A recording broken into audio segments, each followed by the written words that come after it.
ایک دفعہ ایک شخص اپنے گھوڑے پر سوار ہوا اور سیر کرنے کی نیت سے پہاڑی علاقے میں جا پہنچا۔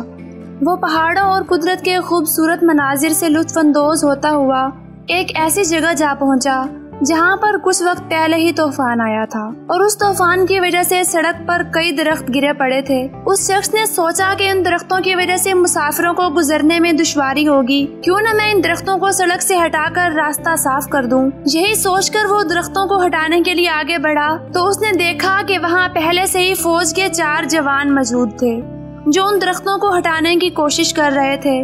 اس شخص نے محسوس کیا کہ درخت تعداد میں زیادہ اور وزن میں بھاری ہیں، جنہیں ہٹانے کے لیے مزید لوگوں کی ضرورت ہے۔ اس شخص نے ادھر ادھر دیکھا تو اسے وہاں ایک اور شخص کھڑا نظر آیا جو ان 4 جوانوں کا افسر تھا۔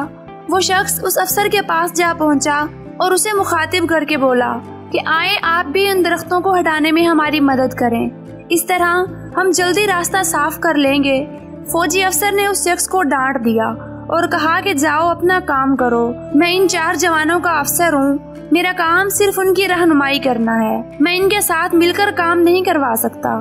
یہ سن کر وہ شخص مسکرایا اور باقی 4 لوگوں کے ساتھ مل کر راستہ صاف کرنے لگا۔ جب تمام درخت راستے سے ہٹا دیے گئے اور راستہ صاف ہو گیا تو وہ شخص افسر کے پاس پہنچا اور اپنی جیب میں سے ایک کارڈ نکال کر افسر کو دیا اور کہا کہ میں اپنے ملک کا وزیر اعظم ونسٹن چرچل ہوں، اگر دوبارہ کبھی کہیں کوئی درخت گرے ہوئے ہوں اور راستہ صاف کرنے کی ضرورت ہو تو مجھے بلا لینا، کیونکہ مجھے اپنے جونیئر لوگوں کے ساتھ کام کرنے میں بہت مزہ آتا ہے۔ دوستو، ونسٹن چرچل کا شمار دنیا کے عظیم ترین لیڈرز میں ہوتا ہے۔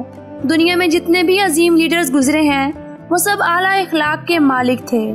ایک لیڈر وہی ہوتا ہے جو اپنے سے کم درجے کے لوگوں کو بھی برابر عزت دے اور ان کے ساتھ مل کر کام کرے۔ دوستو، اگر ہم بھی جونیئر اور سینئر کے فرق کو نظر انداز کر کے پوری ذمہ داری کے ساتھ اپنے کام کو سر انجام دیں تو ہمارے معاشرے میں کتنی بڑی تبدیلی آ سکتی ہے۔